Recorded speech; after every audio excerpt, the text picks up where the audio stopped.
Happy Saturday and happy holidays, everyone. I'm Leslie Frank, and as we get ready for the big Thanksgiving holiday and the feast that goes along with it, and of course the wines that go along with the feast, we wanted to give you some tips to make your holiday as stress-free as possible. Obviously, things are a little bit different this year with COVID. We're not having large celebrations, but we are celebrating, and whether that's with the family in your own household or maybe one other household, which I think we're allowed to do depending on where you're living and what the restrictions are. No matter what the situation, we are celebrating Thanksgiving. And so who better to help us prepare than Chef Christina Machamer, Season 4 winner of Hell's Kitchen. She's been with us many times at Frank Family. She's certainly our favorite chef here in Napa Valley. And to help us pair the wines and to know what to serve with what, we've got Liam Garrity from Frank Family Vineyards, who is our Director of Hospitality and Direct-to-Consumer Sales. Hi, Liam. Hello. Thank you both for being here. And thank you for tuning in today because, as usual, we have trivia questions throughout the hour. So you want to pay attention. It's your opportunity to win a $100 gift certificate that you can use for any wine or merchandise on our Frank Family Vineyards website. So you want to listen closely because there will be some challenging questions. We've learned in the past that some of our questions were just far too easy, and it was, you know, the same people were winning over and over again. So we're trying to make them a little more challenging, and Liam's going to be handling that part of the program. But let's get started. You know, Christina, we talk about turkey and all the fixings. Thanksgiving, obviously a holiday where we love to eat, but we're home, we're watching football, we're watching Netflix, and we want to eat before the main course. So you're suggesting a cheese course, and I don't think you can ever go wrong with wine and cheese any day of the year. So let's take it from there. And what do you suggest we do on Thanksgiving this Thursday for wine and cheese? Absolutely, Leslie. Well, I am going to tell you, to cook my Thanksgiving meal, it takes about 6 hours. So I don't want my family getting full before it's time to actually sit down to dinner. So I'm doing something really light just to start out. And, you know, at my house, we're doing a single family Thanksgiving. I'm sure that's true for a lot of you. So I've got a husband that eats like a 5-year-old and, and an 18-month-year-old. So pleasing everybody, I went pretty generic with these cheeses. And to make it kind of festive and dramatic, I wanted to use just 2 colors. So I'm going to be making a cheese plate today that's white and green for the holidays. It's going to be really pretty, and so I'm very excited about what we're going to drink with this cheese plate.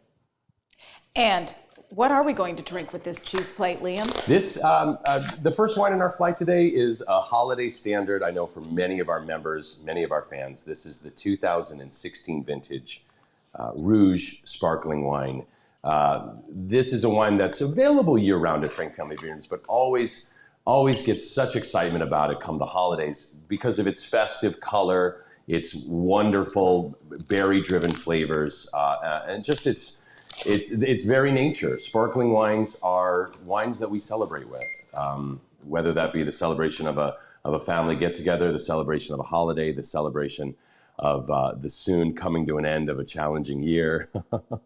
I certainly know I'll be celebrating this season with the Rouge sparkling wine. I love doing sparkling wines with cheese plates like what Chef Christina is preparing because our sparkling wines are fresh with acidity. Bright, crisp, clean, fresh fruit flavors really drive the nature of these wines and make a wonderful and fabulous juxtaposition to the creaminess and the richness and the density and flavors of a great cheese board. All right. Speaking of the cheese board, let's take a look at what you're doing here, Christina. I mean, sometimes the most simple thing, you make it look so creative, like you've spent hours on end putting this together. So clearly this is the Boursin cheese. Yes, so one of my favorites. I did kind of an interesting selection. I wanted there to be a couple of different flavors going with this cheese board.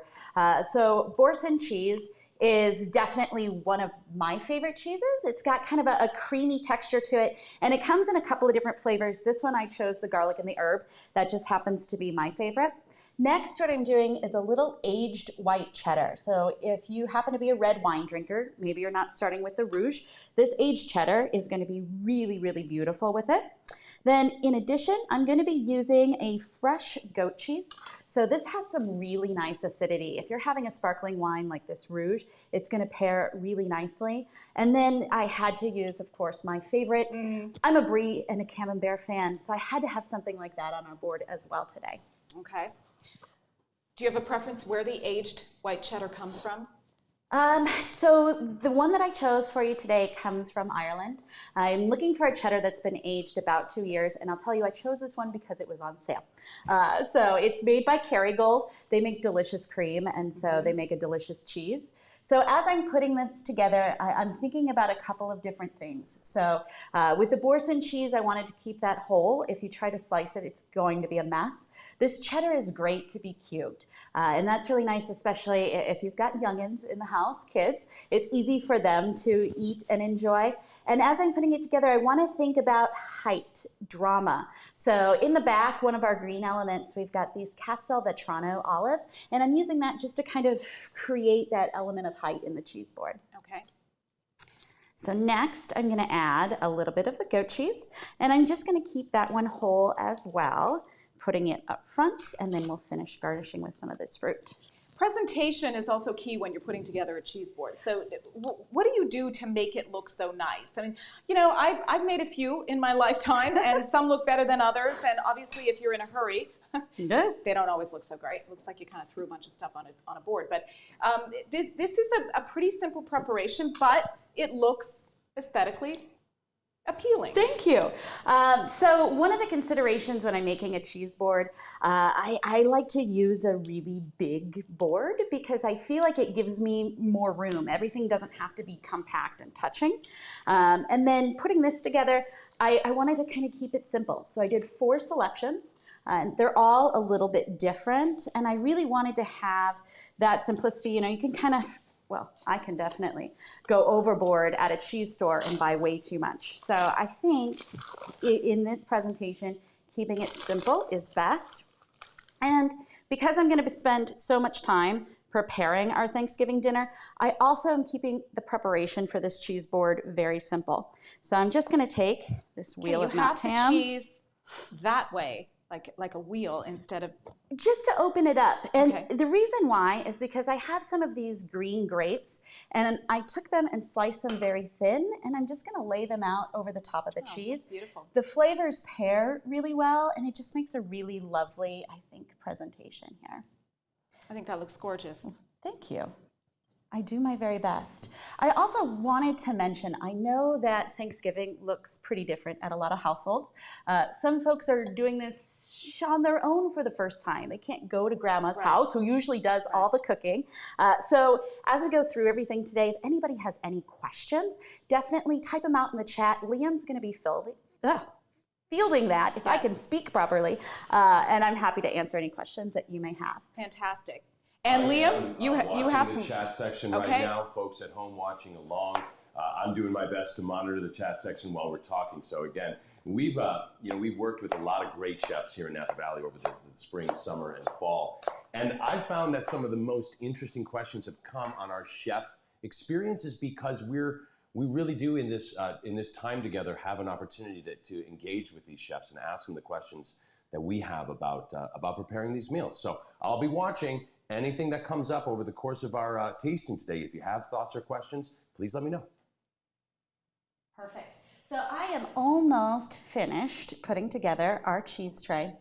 I sliced some green apples. I think, we talk a lot about acidity when we talk about cheese and wine. Mm-hmm. The green apples, I think, are beautiful with kind of this Mount Tam and a little of that fresh goat cheese. So I sliced some of those, placed them close. I'm just going to layer in a couple of these green grapes. I used a whole pear, and that's really just for decoration. If you happen to have a green apple or anything else laying around, you're welcome to use that. And then, since we're going all monochromatic, I'm going to go off. It's a Satsuma mandarin. I'm going to tell you I impulse bought it because it had the leaves and I thought it was cute. It's beautiful. By the way, I love those. And you can find these this time of year. This is the time of year for those. Mm-hmm. Either those or the tangerines, the little mini what are they called? The cutie pies. You see them in the grocery store. Isn't that what they're called? You buy the bag of them. I love them, and the skin peels so easily. They're perfect. It reminds me of the holidays, Thanksgiving, Christmas. It's great. Yes. Okay, I was going to ask you if you left room for the crackers. I did. I'm adding just a little that goes well with the Boursin cheese and trying to stand them up as well. That's just for height. I also have some Marcona almonds that I'm going to place. That is salty and so really, really delicious with our wines today. So you're getting the combination of the salty and the sweet, a little bit of savory there. Fantastic. Which just pairs so beautifully. Pop of color with the Rouge, Liam, and this is something that those Frank family followers who are in the know and know about the Rouge ask for the Rouge year after year. Those who learn about it for the first time become converts very quickly, and they begin to ask for it year after year. This is something that we introduce around the holiday season. We do sell out of it pretty quickly because it is a popular item. It's just so festive, but it's also delicious, made from Pinot Noir. It's a beautiful wine sparkling wine for this time of year, and I think a great way to start Thanksgiving. There's a question coming in from the chat about this wine, the sparkling wine Rouge. As Leslie mentioned, it is made from Pinot Noir. Todd Graff, the winemaker, always includes a little bit of Chardonnay in the blend as well, though, because the Chardonnay really brings some of that energy of acidity, that freshness and that brightness, that backbone of clarity that comes through in the wine. The sparkling wine is made, the Rouge is made in the style of all of our sparkling wines, which is referred to as the traditional method or method champenoise. The wine is, the wine is bottled still with the majority of fermentation already completed, but the wine is bottled still with some sugar, still from the grape juice, and active yeast in the bottle. This allows fermentation to continue once bottling has occurred. And this is what's commonly called the method champenoise. Twice fermented, once fermented in the tank, bottled, and then allowed to continue fermentation in the bottle, which creates that wonderful effervescence. The process of fermentation creates a byproduct of carbon dioxide. So by fermenting the wine in the bottle, you're trapping a little bit of that carbon dioxide gas and then allowing it to break down and incorporate into the wine. The same method used for our Rouge is used in our Blanc de Blanc and our Brut Rosé wines, the traditional method or method champenoise. Okay. All right. What is a turkey dinner without stuffing? It's not turkey dinner. No, definitely not. Stuffing is I enjoy the stuffing as much as I enjoy the turkey. I really do. It's one of my favorite things. Of course, it's made with bread. That's why. And yes. I love carbs. So, so you are going to show us today how you make your grandmother's stuffing. Yes, so this stuffing is very traditional, guys. I'm not breaking any rules.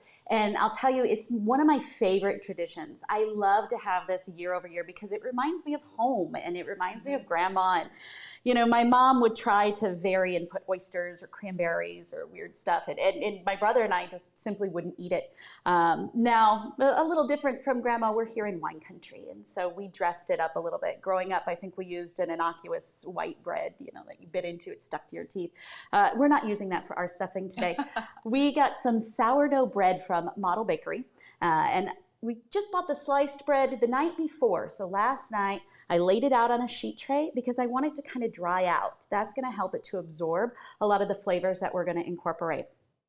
I use a little bit of mirepoix, which is a fancy way of saying onions, carrots, celery. So you can rough chop this, and then we're going to saute it down with a good amount of butter. Okay. Of course. More butter, more better. Yes, a little bit of butter. We're going to use a little bit of egg. That's going to be a binder to hold the stuffing together. We've got some chicken stock, and then the most important part are the aromatics. So there's a song and the chorus talks about these different herbs: parsley, sage, rosemary, and thyme. And when I have them sauteing in the pan with a mirepoix, it just smells like Thanksgiving. So Liam's going to talk about the Chardonnay. I'm going to get this mirepoix going in the pan, and as I saute it down, I'm going to deglaze my pan with the Chardonnay because we're here and it's absolutely delicious. I'm going to sip my Chardonnay while you prepare. Liam, tell us about this. Yeah, so the Chardonnay that we're using to deglaze the pan, probably the best deglazing pan Yes. ever. You didn't bring the cheap stuff, did you? This is the 2018 Lewis Vineyard Chardonnay, of course, our flagship offering from the single vineyard Lewis Vineyard down in the southern region of Carneros. Cooler region, Carneros, close proximity to the water of San Pablo Bay, means that these Chardonnay grapes are growing with a little bit more fog in the morning, a little bit more cloud coverage in the morning, a little bit more cool breeze coming off that body of water. It's those maritime influences from the water that give these Chardonnay grapes their bright, ripe, vibrant energy. That's really important to start with Chardonnay grapes that have a little bit more acidity when you're going to barrel age them like we do for this wine. This is 100% new French oak, barrel aged for around 10 or 11 months, depending on the vintage, depending on where Todd thinks the wine is after that time. I want to take a quick minute and answer just a couple of questions that I've seen coming through in the chat section, and much appreciate you guys taking this opportunity to ask these questions about the wine and the food. Excuse me. To Jay Gassner, he asked about the Sparkling Rouge. What makes it different than a sparkling wine? It is just that. It's just done in that same sparkling style. Eric asked, how long can this wine age? He says he's got one that's over 10 years. And I think that'd be really exciting to try. As sparkling wines age, their flavors transform. Some of those yeasty notes really emerge from the bottle. Some of those big, bright fruit notes, they kind of recede a little bit as the acidity recedes. And that overall shift can be very, very exciting. You're also going to see older sparkling wines lose some of that effervescence. That component of CO2 does break down over time in the bottle. So I'd be really interested to hear, Eric, what you think of that wine when you try it. Okay. So, Christina, you answered one of the questions that I was about to ask, because this is something that I think people always want to know when it comes to making stuffing about the bread. Do you dry the bread out? Can you just take the loaf of bread and break it up, or should you buy the stuffing mix?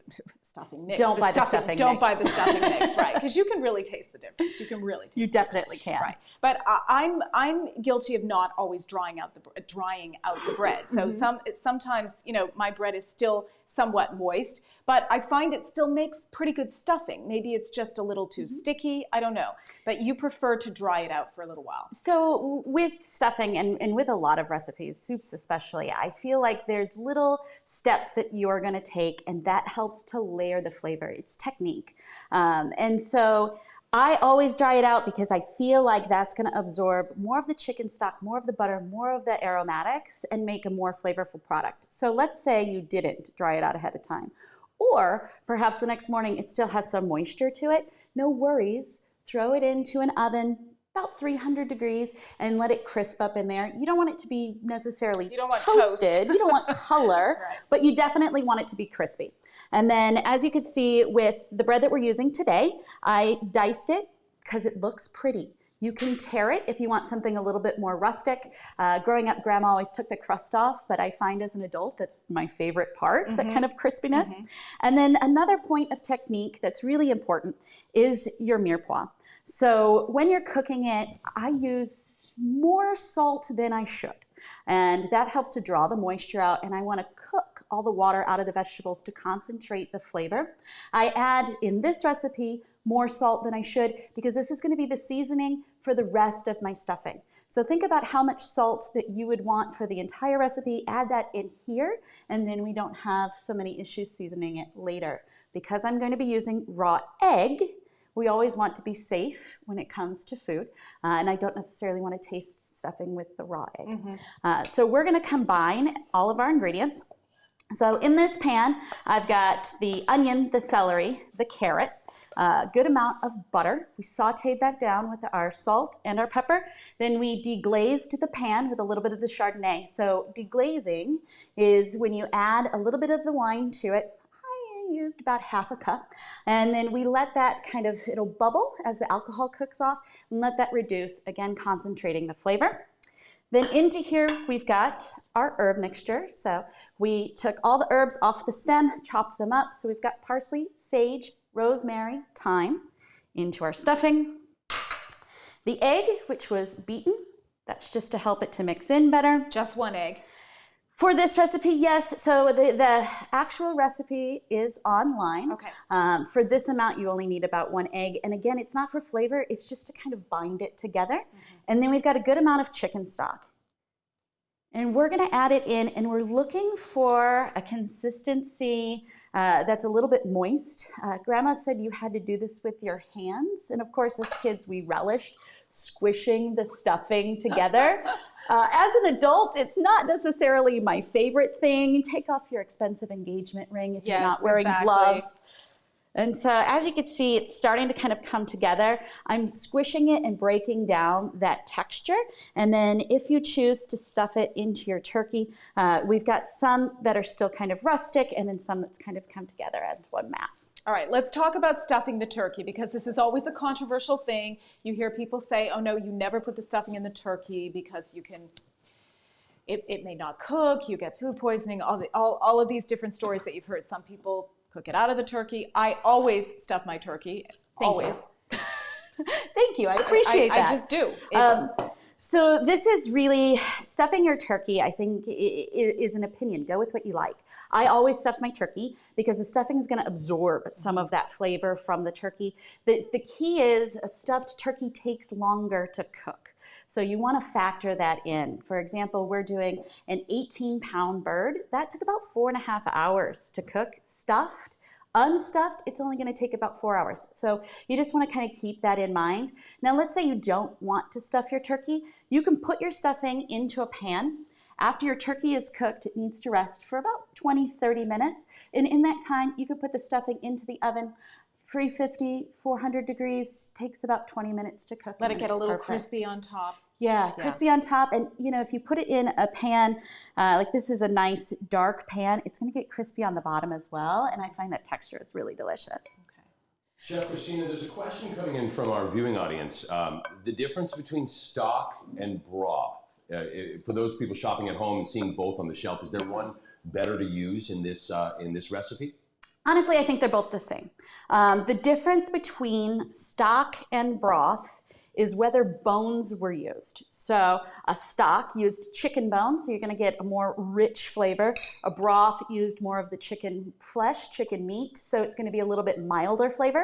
And when we're talking about store-bought products, which is what I use today, I don't notice a flavor difference. You could buy, I know that now they have bone broth. It's about twice the price, but it does make a delicious product. During this time of the year, I like to make a fresh chicken stock. I know I've made some matzo ball soups and things for you. And it's incredible. The flavor profile is completely different. And if you're going to use a homemade chicken stock, as you may know, it's gelatinous at room temperature. So you're going to want to heat that up a little bit in order to mix it and get incorporated. But when we're using a store-bought product between broth and stock, go with the best value. I think that's an excellent question, by the way, because Rich and I were in the grocery store last week, and I literally asked him that question as we were shopping for a number of things. And of course, they've got all of the reminders on every aisle, and that it's Thanksgiving coming up. So, you know, get your pumpkin pie mix and evaporated milk and everything that you're going to need for the holidays. And of course, they've got the shelves of the chicken stock and the chicken broth. And I said, Rich, what's the difference? He said, I don't know. So I'm glad someone asked that question. Absolutely. Thank you. This is the time to ask the questions that maybe you don't want to ask your friends. I won't call you out by name on the camera, I promise. I do want to make sure that our audience at home is enjoying this show. And I know that we have a really smart audience, well informed on the world of wine. I'm going to ask a trivia question that has an answer that we didn't say today, but I know someone watching will know the answer of this. Today, we tried and talked a little bit about Frank Family's Rouge sparkling wine, made in the Champagne tradition, method champenoise, the way the wine is made. Now, you wouldn't find a red champagne in Champagne, France. But they're very popular red sparkling wines in Italy. And I wanted to see if somebody watching today knows the name of a red sparkling wine from the Italian wine regions. I'm going to be looking for the first answer in the chat section to answer that. All right, here they come. The questions are coming in, and we have a correct answer. It is from Chloe Quigley. Chloe Quigley answered Lambrusco. And that is correct. Lambrusco, a really light, slightly sweeter version of this, a red sparkling wine. Not necessarily made in the same method, but the end result, something similar. A red, slightly sweeter sparkling wine called Lambrusco. Chloe, you are the winner of this trivia question. And Marissa McCann, our marketing manager, will be in touch with you to give you that gift certificate for Frank Family Wines. Congratulations, Chloe. Now, one thing interesting, Christina added the Lewis Vineyards Chardonnay to the stuffing. Liam, you touched on the Lewis Vineyard Chardonnay, but when I think of Chardonnay, I also think of Pinot Noir because they come from the same region. And of course, our Lewis Vineyard, we grow both varietals. And today we have our Napa Carneros Pinot Noir, which comes partly from our Lewis Vineyard and some other very reputable and long-term growing contacts that we have in Carneros as well. So why don't we chat a little bit about these two wines that are from that cooler region of Napa Valley? Yeah, so exactly right. Let's say Carneros, the region, as we talked about with the Chardonnay.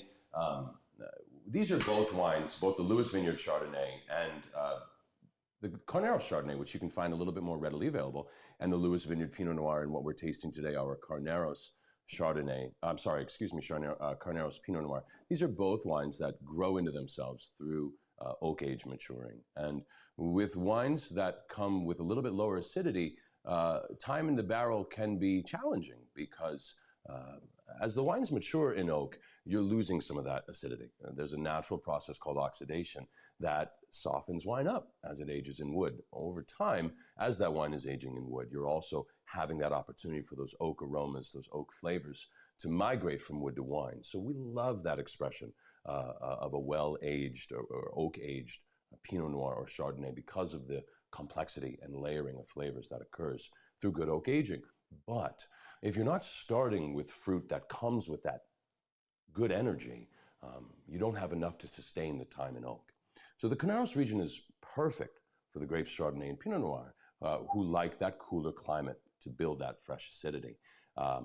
With our Carneros Pinot Noir, we're actually sourcing some fruit from the Sonoma side. Sonoma side and the closer proximity to the Pacific Ocean means that, again, you're growing in a more conducive climate for the Pinot Noir grape. Todd Graff, our general manager and winemaker, has a wonderful relationship with a family in Sonoma, the San Giacomo family, and we're able to buy fruit from their vineyard and incorporate it into our Carneros blend. With the turkey today, we're going to be talking about Pinot Noir, a real classic pairing, Pinot Noir and Thanksgiving dinner. But we also want to share today the 2017 vintage Napa Valley Zinfandel, another flagship wine from our classic tier program. Zinfandel and Pinot Noir both are going to be great at the table this year, but they're going to bring different things. They're going to bring different energies. And this really does come down to subjective preference. With the Pinot Noir, you're getting more aromatic complexity. So like Chef Christina's been talking about, the great stuffing and all those wonderful herbs and flavors coming from it from the various places. Pinot Noir is a little bit like that. Flavors from the grape, really varied and quite complex. With the Zinfandel, you're getting a bit more focus, a bit more punch, a bit more of that ripe, bright red fruit really driving the wine. Both are going to bring the very vital acidity that's going to make the savory richness of the dish feel a little lighter and brighter on the palate, like a great dollop of cranberry sauce on the Thanksgiving plate. And they're both going to have softer tannins, so they won't be too aggressive or overbearing on the dish. It's time to talk turkey. And Christina here is going to tell us about brining a turkey, which I have a million questions on because it's something that you really have to be prepared. Yes. And you have to time it all out and make sure that you give yourself the appropriate time. You have the right number of days. You've got to thaw the turkey. I know it sounds like a lot. You can tell that I'm not the cook in the house. She is. Anyway. Well, I'm glad we're doing this event well in advance of Thanksgiving. Leslie and I were talking earlier, and the hardest thing about cooking a turkey is the logistics. So a question I get asked all the time is, what size turkey do I need? So when I'm planning my Thanksgiving meal, I always plan on 1.5 pounds of turkey for every person in attendance. So we're going to be using an 18-pound turkey. That's about what you want for a group of 6. Or in my house, we want to have leftovers for a couple of days. So that's perfect for a group of 4 if you want to have leftovers. So this turkey, when I bought it, it was frozen, which means I have to thaw it out before I cook it. No, you cannot put a frozen turkey directly in the oven unless it's an oven-ready product. So don't take it out of the freezer the morning of. You can't thaw this in the microwave. give yourself time. So if you're going to thaw this out in the refrigerator, which is what I did, it takes 1 day for every 4 pounds. So I needed 4 days to thaw this turkey before I was even ready to brine it. So buy your turkey tomorrow and get ready. Brining the turkey. You don't have to brine a turkey, but it increases the flavor. Also, if you happen to overcook your turkey a little bit, it'll still keep it moist and flavorful. So a basic brine is a salt mixture. I like to add a little bit of sugar because I think that that also increases the depth of flavor. And I know that we posted my favorite brine recipe. So the basic ingredients: salt, sugar, water. Then you want to add some aromatics. So I added some herbs, I added some citrus peels. Let's say you don't have time for that. They make kits. They're really convenient. Right. Don't feel shy about using them. There's also a big trend right now. I know you like my fried chicken. I brine my fried chicken in buttermilk. You can also do that with a turkey. Add a little bit more salt to that buttermilk. I'd use about 3 quarts of buttermilk, 7 tablespoons of salt, dissolve it in, and that also makes a delicious turkey. So this turkey was brined ahead of time. Then I take it out of the brine, I pat it dry, I put it back in the roasting pan, I keep it open, and I put it in the refrigerator overnight. And that allows it to air chill. It allows the skin to really get dry, and that'll help it to crisp in the oven. So those are our beginning steps to making our turkey. So if we're not that organized, just saying, asking for a friend, do you have to brine the turkey? You do not have to brine the turkey. You also don't have to buy a frozen turkey. Okay. You can buy a fresh turkey and skip the steps. Or if you really want to save a lot of time, buy an oven-ready product. It goes right from the freezer into the oven. It's pre-seasoned.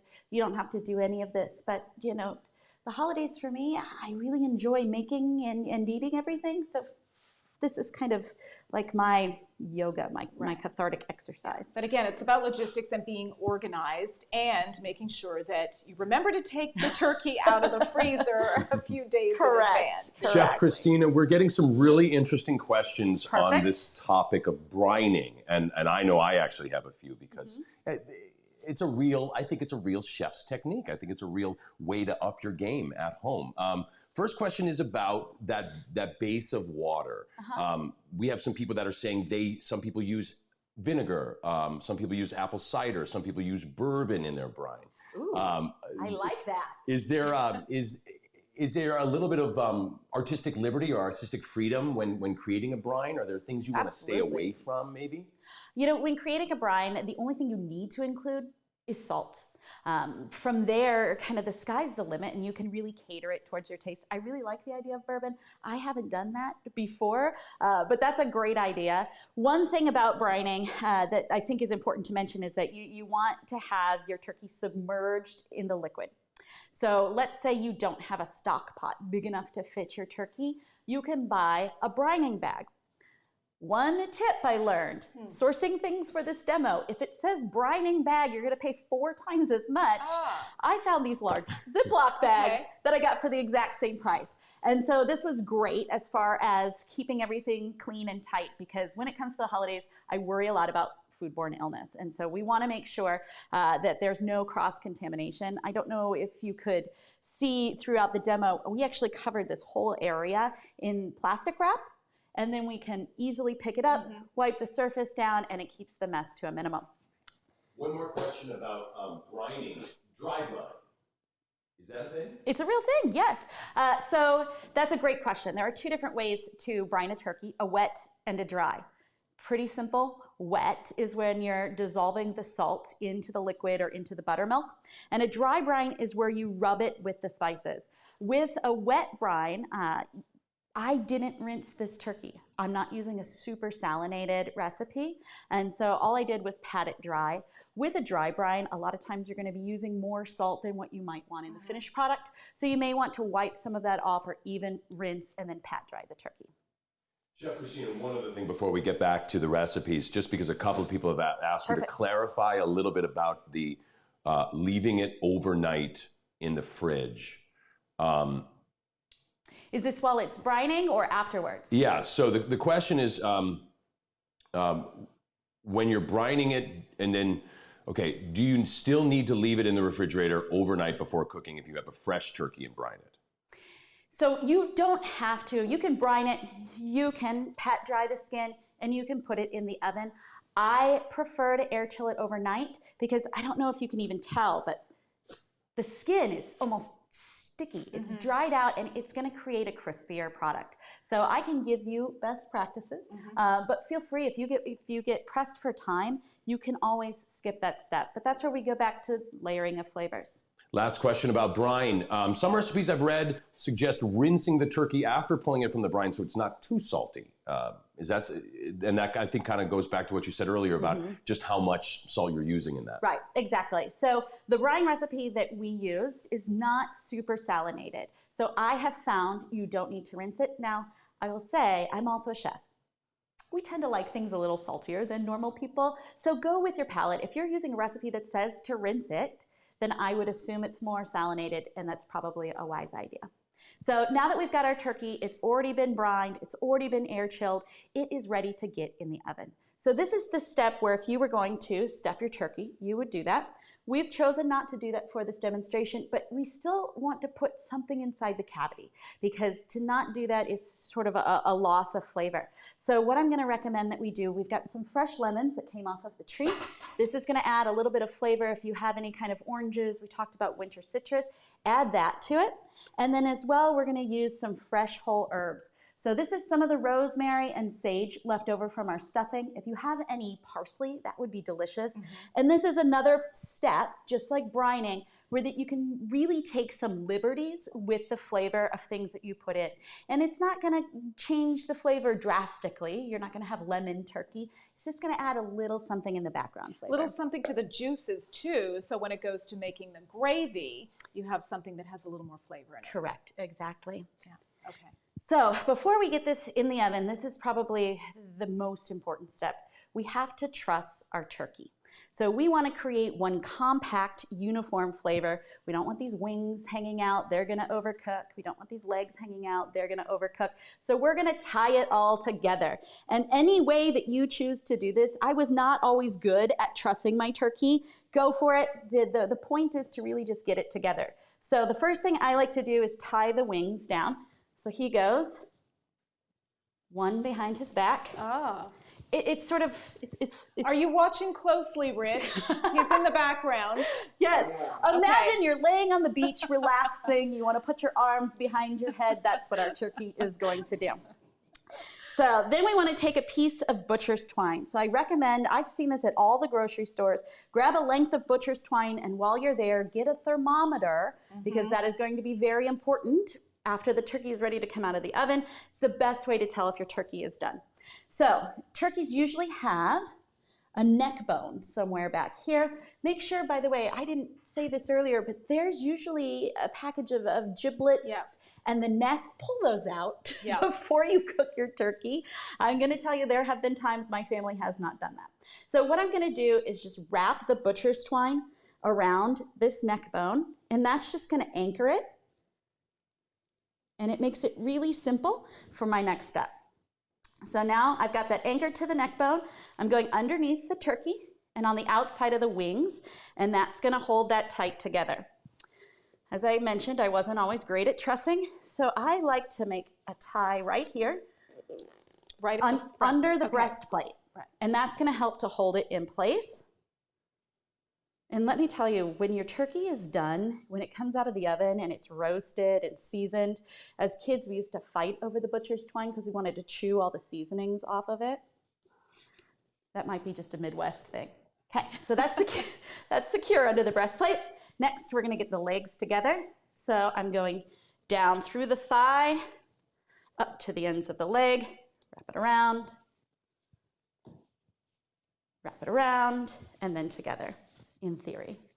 Okay.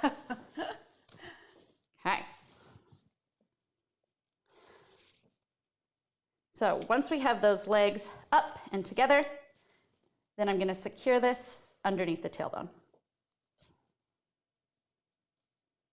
While Chef Christina is finishing up the tie on the trestling?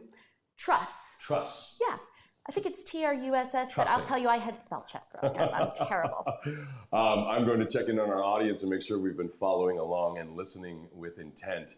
Chef Christina talked about thawing out a bird naturally in the fridge. What's the rate that the bird, or that the turkey naturally thaws over the course of that time? That's a tough way of phrasing my question. When de-thawing your turkey, what's a good rule of thumb for knowing how long it should de-thaw? That's the question. Let's check the chat and see what people know. All right, so this one we'll be going with our first correct answer.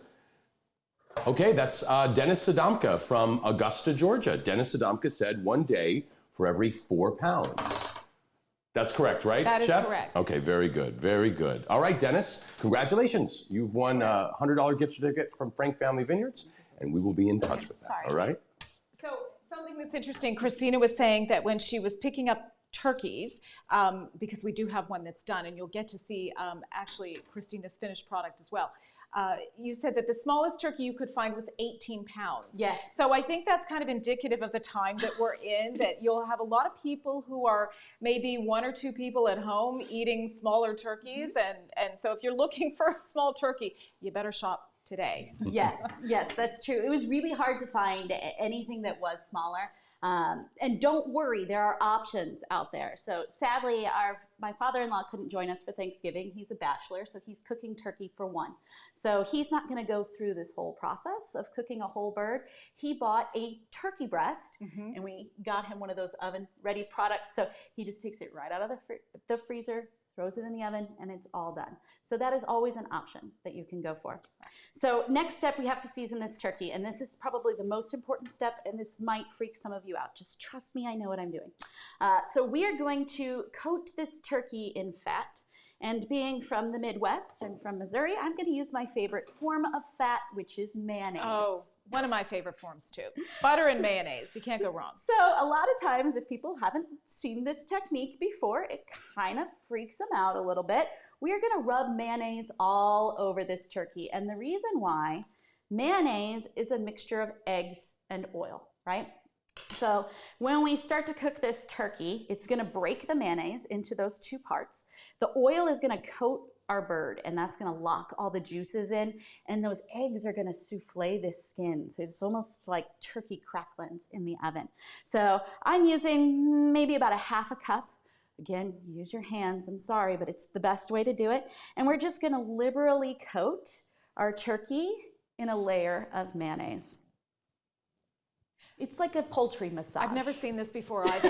Rich is in the back shaking his head, and I'm not sure if he's shaking his head. Seriously. Because he doesn't love mayonnaise the way I love mayonnaise. Yes, well, mayonnaise has a very special place in my heart. I also will use this, say I'm going to cook a fish like a mahi-mahi on the grill. Yeah. You can brush it with a little bit of mayonnaise. Again, it's going to break into eggs and oil. It's going to keep your fish from sticking to the grill and create this really beautiful, crunchy soufflé layer. But because a lot of people don't necessarily use this technique, I thought it would be fun to showcase it. I think this is fantastic, and I'm going to try that this year. Yeah, use gloves. It'll really save a lot of mess. Normally, I take butter and I put butter all over the outside of the skin, and I put the butter under the skin. I'm a big fan of all of that because I'm a big fan of butter. But the one ingredient, you've got the fat, but you're missing the eggs. That's true. So next step, we're going to season the turkey, and I'm going to be very liberal. So you can use salt and pepper. I made a little seasoning blend. At the grocery store in the spice aisle, you might see like an Italian herb blend. That's my favorite thing for the holidays because I can mix that with just a little bit of salt. And it's great not only on turkeys, but if you're doing a standing rib roast for Christmas, it's just a really nice way of adding a depth of flavor to it. So we're going to liberally coat all sides with our seasoning blend, and then a little pepper. And this is another point. You know, we talk about layers of flavor and technique. Fresh ground black pepper makes a huge difference. I see a lot of times that like pre-ground, the coarse pepper, and it doesn't taste like anything. So fresh cracked, we'll coat our bird. Liberally. Yes, you must season your food. Yeah. It's very important. And then the next step, we're going to get it in the oven. So I'm going to put it into a roasting pan. We're going to be using a disposable roasting pan.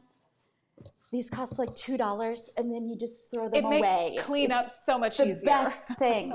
We also, this one is nice because it's got some texture to the bottom, and so that's going to keep the turkey, it gives it a little bit more space, a little bit more area. It keeps the turkey above instead of being a flat surface. So if you are using a flat roasting pan, you're going to want to add any kind of a roasting rack, and that'll do the same thing to keep the bird elevated so it can get crispy on the underside as well. Otherwise, it's going to end up soggy.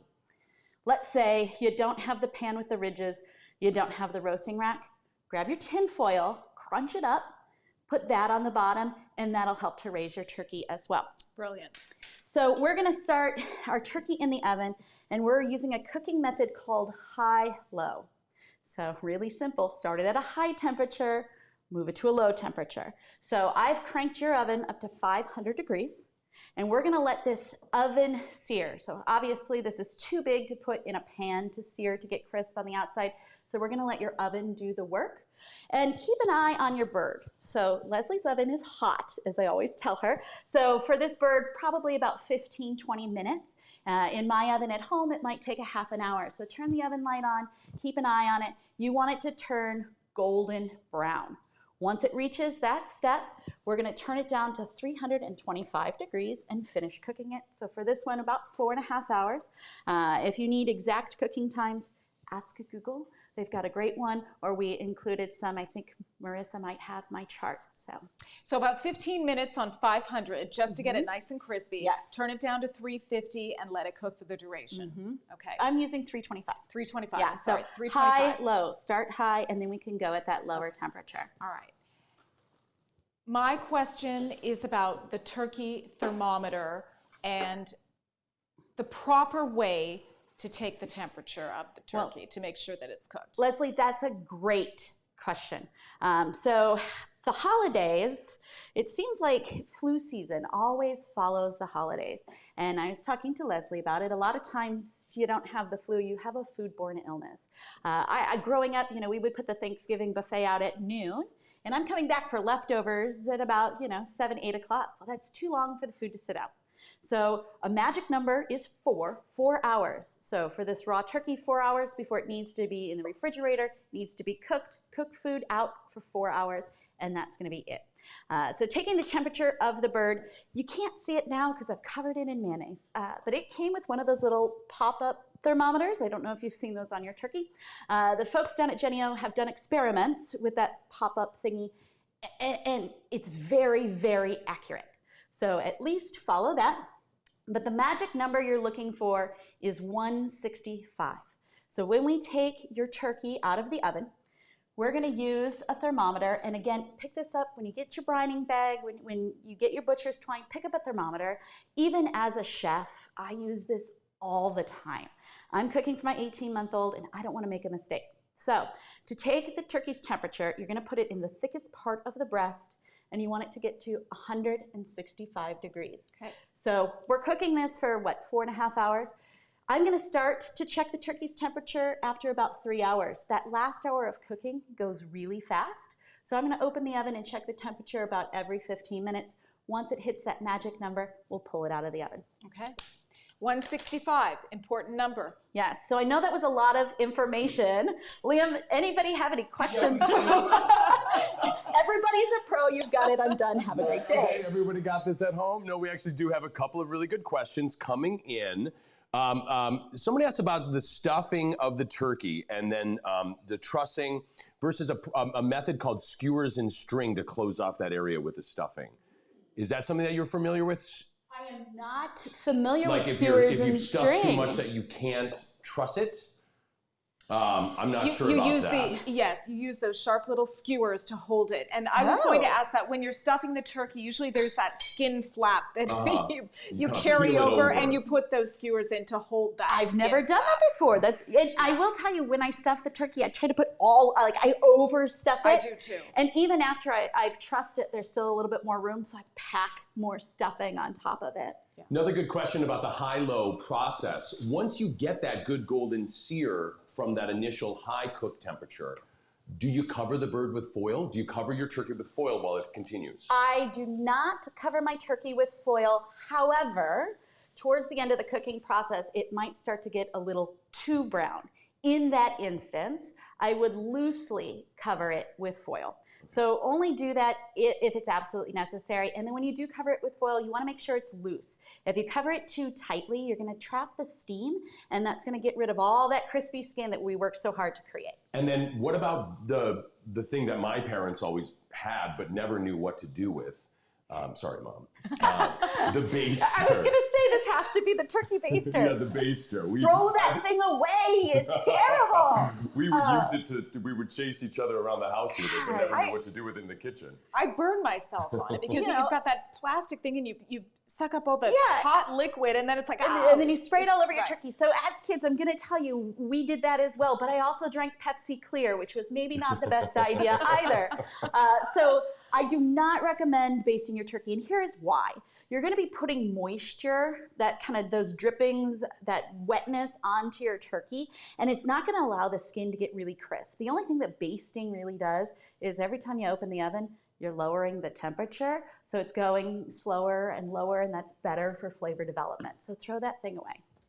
Chef Christina, another question that is coming through in a couple of different forms, but I think it's all variations on the theme. We have a lot of people this year, because of the nature of 2020, that are doing the turkey breast. Questions on brining the turkey breast we talked a little bit about, but when it comes to cooking the turkey breast, do you still do the high-low, and do you change any of those numbers in terms of temperature and time? That's a really, really great question. So if you're just doing a turkey breast, you're going to find two different kinds in the store. There's going to be bone in and bone out. I recommend a bone in because that adds more flavor. If you want it to be a little bit more convenient, you can go with bone out. Yes, you're still going to brine it. So this 18-pound turkey, we wanted to brine for about 12 to 24 hours. So I did it overnight, somewhere in that 12-hour range. A turkey breast is only going to be on average 3 pounds. So you're not going to want to brine it as long. You're looking more in the 4 to 8 hour range for that. Still use the high-low method. I use that on a lot of different things. We talked about doing a standing rib roast. I do the high-low method on that as well. Timing-wise, you want to get a visual on your turkey breast. You're probably still looking at least 15 minutes before that skin turns golden brown, but always keep an eye on it. That's one step that you really kind of have to visualize more than use a formula. And then again, we're going to turn the oven temperature down, and that time is going to be a lot less. So that timing that you're going to cook it, it's going to depend on the size of your turkey breast. When in doubt, grab your thermometer and check it. And 165 Yes, is the magic thank number. you. 165 is the magic number. So while we're speaking, I'm going to pop this turkey All into the right, oven. sounds good, sounds good. And while you pop that in the oven, I'm going to check with our viewing audience and ask another trivia question. We're going to have to go back a little bit and remember when Chef Christina was making the stuffing. What were the 4 herbs used to add flavor to Chef Christina's grandma's stuffing recipe? I'm asking for the 3rd correct answer this time, so you eager beavers on the keyboard, we've got a little bit of a challenge for you. So we're looking for the 4 herbs used in the recipe for the stuffing. Okay, we're seeing some come through, but I want to see all 4. And I'm looking for the 3rd correct answer. It looks like that's going to be coming from, ooh, that's a tough one. Marissa, are you looking at this one? I am. I think, is it, I'm seeing Dana. You see Dana? Yes, indeed. Dana, parsley, sage, rosemary, thyme. The old song, Paul Simon and Garfunkel, parsley, sage, rosemary. Now that thyme. would have been a great trivia question. Who Yes. sang the Who song, sang- right? yeah. Not Whose what song were the had the lyrics, but who lyrics? sang that song? That's right. Parsley, sage, rosemary, and thyme are the 4 herbs used in the stuffing recipe. So congratulations, Dana, with the 3rd answer. We will be in touch with you for your $100 gift certificate. Wow, I'm seeing what's happening. It's the magic. The magic of Leslie and Rich's oven. This is dinner tonight for Rich and me. That's And tomorrow right. night, The next week. turkey sandwiches. Need some of that model bakery bread. Yes. And the mayonnaise for the turkey sandwiches, and salt and pepper and the whole stuffing. I have a question about cooking a turkey in a turkey bag. Have you ever done that? Do you know the turkey bags that you I've actually put the seen turkey those. in? And Rich and I have done that many times. And you put a little flour in the bag so the bag doesn't stick. Okay. But basically, the turkey cooks in the bag, and you seal the bag. Then how does that turn out? I Pretty personally have never good. done that. Pretty good. And I'm not really sure, Rich, why do we cook the turkey in the turkey bag? Is it because we don't want to burn it, or I'm not really sure. But easy. Because that's what my mother used to do. Yeah. I made It's some just little slits in it, so and to I've done it speak. for years, and you cut a few slits in it so that it doesn't explode in your oven. But it's supposed to keep the moisture in, Okay. I guess, so the turkey doesn't dry out. I just wondered really if you know anything about that and have ever tried it. I know nothing about that. I haven't done it. I know Rich said that you do it because that's the way his mother did it. And I do it like this because that's how we always did it. But I'm definitely interested in trying that. Well, your way looks fantastic, and I Thank you. can't wait to try it. Thank you. Yeah, so we've got our, Crispier. it is, it's nice, it's crispy, it's golden brown. Our temperature has popped up. It's at 165 degrees. And I'm going to tell you, we haven't pulled the trussing off. That's one of my favorite parts. But right here, you've got, I stuffed your turkey, by the way. You've got the crispy Yum. stuffing coming out of the end. That's my favorite part. It's got all the mayonnaise and the salt. Got a and fork right here. Chef Just Christina, waiting. for our audience, do you mind pointing out exactly where that pop-up thermometer is? It's right here. And then there's a couple of questions about its accuracy. Yeah. Is it a safe method? Is it a reliable method? It and is. should you have a second opinion from your own thermometer? So, best practice, always use a thermometer. But I talked with the research and development chef over at Jennie-O. They know a little thing about turkey. And she said in all of her research, it's been like 92% accurate. So I feel pretty good about that. And I'm honestly surprised. I always just took this out and threw it away before. Real quick, just to talk about some of the wines that we've been pairing with and planning to pair with our Thanksgiving dinner, because I've seen a couple of people ask about Zinfandel. We didn't spend too much time on it. When it comes to these two wines and that meal on Thursday night, I think you're going to win no matter what. The question then becomes, what is the angle you want to come at? If you choose Pinot Noir, if that's the way you want to go with Thanksgiving, you're looking at a lighter, slightly more aromatically complex wine that complements the aromatic complexity and the layered approach to the dinner that we're having. So many wonderful flavors in your Thanksgiving turkey, from the stuffing and the mirepoix to the herbs to this pepper, all those various notes. It's like a wonderful symphony of flavor. And I think the Pinot Noir comes at the meal with the same approach. A lot of variation, a lot of subtlety, a lot of nuance, and a lot of joyous pairing. With the Zinfandel, again, you're looking at something a little brighter, a little more fruit-driven, a little more punchy up front, something that really comes in and knocks you out with its big flavors. Neither one is better than the other, I think, for this meal. It really comes down to your preference and what you want to enjoy. I think you're going to win with both of these wonderful wines. So be it Zin or be it Pinot, the Frank family wines are going to be a perfect accompaniment to this wonderful dinner.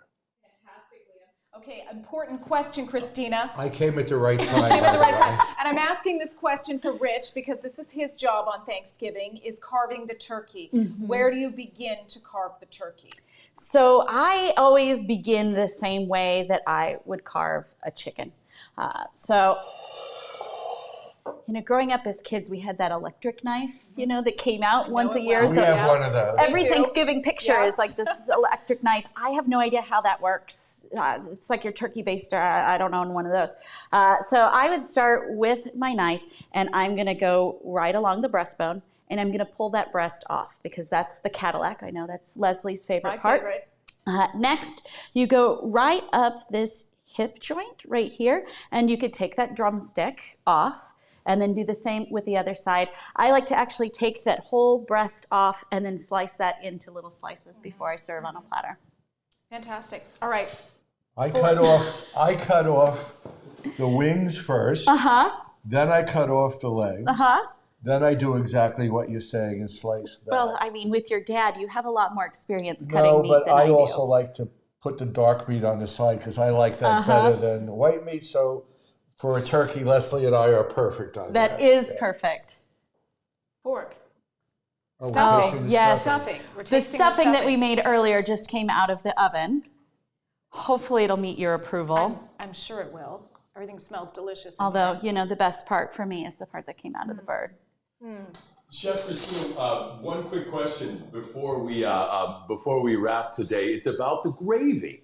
So that we know that the gravy comes from the turkey. What's your process in going from this and the drippings in the pan to coming to that gravy point at the end? Liam, you don't want me to answer this question.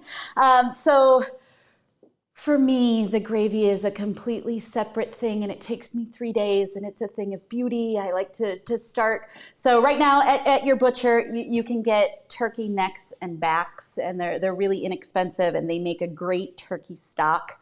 And so I'll start on day 1, and I'll make a fresh turkey stock. On day 2, I'm going to enrich it. So that turkey neck and all the giblets that I told you to throw away, throw them in your stock. Enrich it, and then on day 3, I'm going to make flour and butter roux that's going to thicken it, and then I add that stock in there. Let's say you don't have that time, right? So take all the drippings that came out of your pan, and you're going to want to pour those into a pot. If you're able to skim off any of the fat, do so, because you don't necessarily need that. That's going to kind of make your gravy lumpy and break up. Take that chicken stock that you had in the box from making your stuffing earlier. You're going to add a little bit of that to your pan as well and use that in place of that stock that I spent 3 days making. Then you're going to do the same thing, a little butter, some flour, make a roux, whisk that into it, and then you want to cook it for about 45 minutes. So I don't know if you've tasted a gravy and it tastes like flour. It's because the roux hasn't been cooked out. So let it simmer there for 45 minutes. You want to stir it a lot because it can definitely sink to the bottom and burn your pan. Okay. What about making it the way I make it? And I usually buy like a turkey base. I buy that in the can or package or whatever, and I use the base because I'm not a chef and I'm just, and then I take the drippings and a little bit of flour and maybe a touch of butter, and I kind of wing it and make my own. I mean, it tastes pretty good. It's not Chef Christina's, but you could use some kind of base to help you out and just use the drippings from the turkey. Yeah, absolutely. You can cheat a little bit, right? Growing up, we would buy like the chicken gravy. It's like a packet. And then you just, stir that into the juices. And that tasted pretty good. I mean, I'm a chef, so this is what I do for fun. Exactly. Especially in 2020, this is what I do for fun now. I think the rest of us, someplace along the line or numerous times, take the shortcut. Yeah. But the end result may not be perfect, but because we made it and we were part of it, and because there's generally friends and family around, it tastes better. Exactly. Yes, definitely. And Thanksgiving is a holiday to spend with friends and family when we can. This year, many of you at home will not have the opportunity to be with your loved ones, and we know that we won't be either this year, but of course we will be with them virtually and in spirit, and we will certainly be raising a glass of Frank family wine. And at this moment, we'd like to raise a glass of Frank family wine to all of you who took part in our virtual tasting and cooking class today. And I'd like to thank Chef Christina Machamer, who is such an amazing chef, but a wonderful friend and a wonderful human being. We're so blessed to have you in our lives this Thanksgiving. And Liam Garrity, we feel the same about you. You are part of Frank family, an integral part of Frank family. And thank you for being here today and walking us through the wines that pair so perfectly with Thanksgiving. So until next time, cheers. Cheers. And happy holidays. Everybody.